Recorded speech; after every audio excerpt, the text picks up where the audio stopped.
Hi everyone, welcome to the session.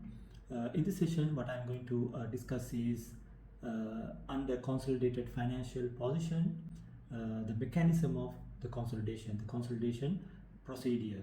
Under this, first of all, you need to establish the parent subsidiary relationship. In order to prepare the consolidated statement of financial position, the first step is to establish the group structure. First of all, you need to identify whether there is a relationship, whether there is parent subsidiary relationship exist.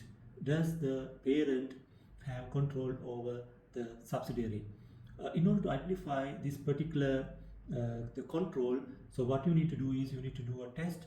What is the test? You need to identify the equity shares or ordinary shares held by the parent company in the subsidiary. So not only that, you need to identify the percentage of non-controlling interest and the date on which the acquisition was made. So this is also very important. Date on which the subsidiary company was acquired, what is the parent company shares, what is the non-controlling interest. So these three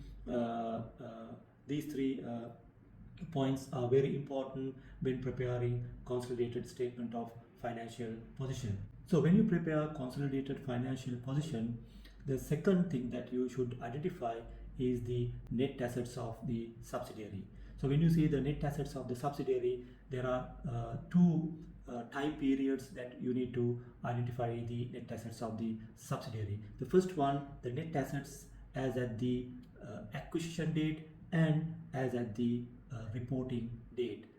The net assets means basically assets minus total liabilities, which is equal to net assets, which is nothing but the equity plus the reserves. So basically when it comes to subsidiaries, what you need is you need to identify the share capital, the share premium, return earnings, and whether the subsidiary has any other reserves. So these particular net assets will have to be identified as at the acquisition date as well as at the reporting date.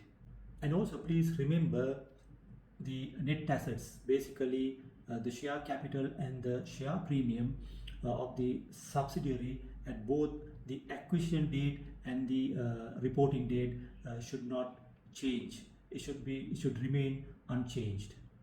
Thirdly, we need to identify the goodwill.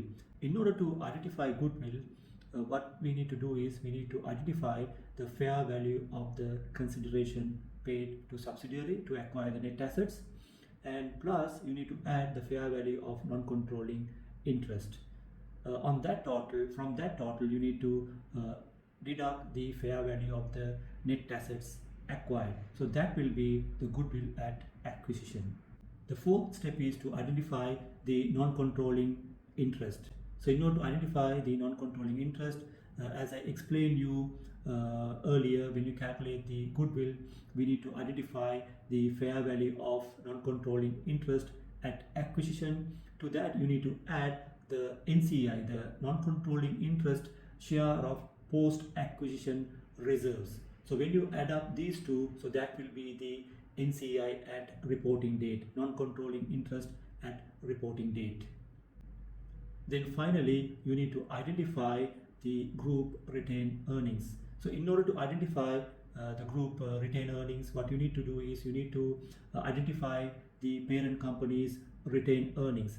So you need to identify 100% of the, you need to consider the 100% of the parent's retained earnings. To that you need to add parent's percentage of subsidiaries post acquisition retained earnings. So you need to identify the subsidiaries retained earnings, which is the post acquisition a percentage. The parent's percentage has to be considered. So when you add up this, that will be the group retained earnings at reporting date.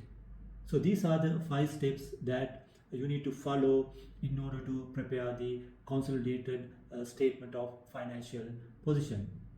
So when you consider the goodwill is the difference between the net assets acquired versus the purchase consideration paid. So that is the goodwill.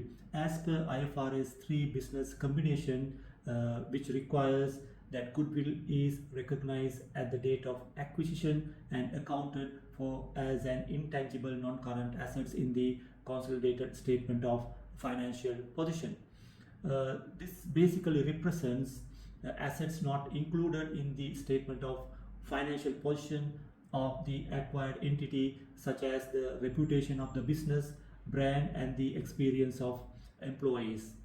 Goodwill arises because the investor would rather buy a ready-made and established business than buy the individual components and set up the business themselves from the beginning. So therefore, the investor is buying into an entity which is a going concern and already has established product and services to sell and establish customer base and supplier network along with trained and experienced employees. So therefore, this goodwill arises due to these various factors. It has to be recorded as an intangible assets under non-current assets as per IFRS 3 business combination. Now let's go through practical examples to understand how we can prepare the consolidated statement of financial position.